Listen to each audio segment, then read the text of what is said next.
Bonjour Marie et bonjour à tous. On va vous montrer évidemment tout ce que vous devez, vous allez connaître de ce studio dans les secondes qui viennent. D'abord, avant d'entrer dans le studio, je voudrais vous montrer ce qu'il y a autour parce que c'est un immense espace qu'il y a ici. 1000 mètres carrés au total. Ce que vous montre Guillaume Vincent, c'est d'abord là où là où seront tous les gens qui s'occupent de la lumière et du son avant le début du débat. Là-bas, il y a ceux qui s'occuperont du temps de parole, des personnes qui compteront à la seconde près parce que vous allez le voir, tout est vraiment négocié de manière très stricte ici. Il y aura un huissier de justice aussi évidemment pour contrôler que tout se déroule dans les règles. Je vais demander à Guillaume de vous montrer aussi cet écran vert derrière parce qu'il y aura évidemment un espace consacré à la langue des signes avec deux signeurs tout simplement parce qu'il y a 4 personnes en plateau, Marine Le Pen, Emmanuel Macron et puis Léa Salamé et Gilles Boulot. Allons découvrir, Marie, si vous le voulez bien, ce plateau, cet incroyable plateau du débat de l'entre-deux tours. Le voici ce plateau. Alors d'abord un mot de ce que vous voyez et de cet écran, 150 mètres d'écran ici.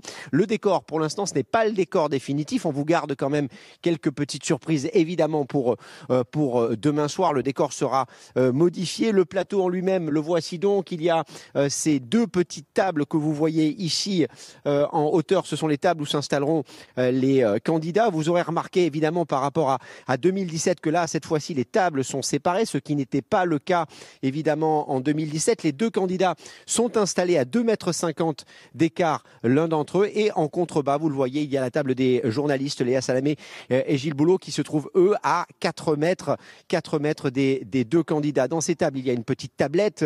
Les candidats vont pouvoir avoir leur temps de parole, évidemment, et puis ils vont aussi pouvoir se voir. Tout est négocié. Il y a des tirages au sort, par exemple, pour savoir qui prend la parole en premier et qui s'assoit où. En 2017, par exemple, eh bien, Marine Le Pen était à gauche, Emmanuel Macron était à droite.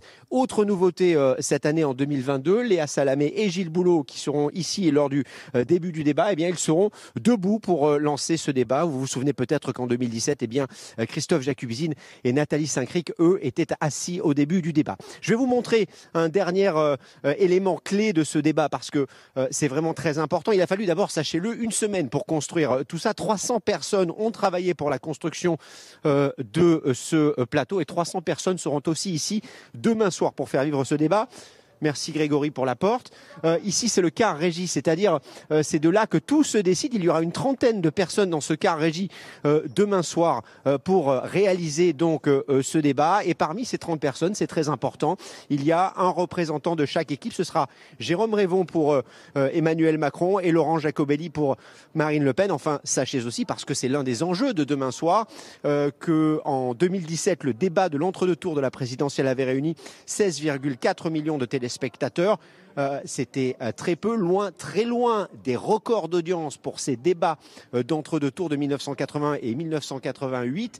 30 millions de personnes avaient regardé ce débat, mais demain soir, évidemment, au vu des enjeux, il y aura énormément de monde devant la télévision.